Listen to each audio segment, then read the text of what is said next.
了可以留住身邊的人，我疲勞懷疑着人生。徘徊在世上有什麼好興奮？當我看着遠方那麼灰暗，眼前全是內疚感，不吸引。還有一種感覺更空虛，來到這種感覺太唏噓。連面對自己也開始想潑冷水，唯一的願望來提示我不要活成自己討厭的模樣。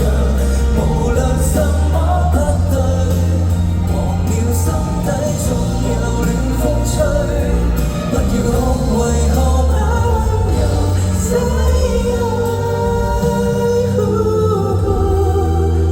來撫心自問，仍能如孩子笑着睡，能量已盡可不反對，期望有份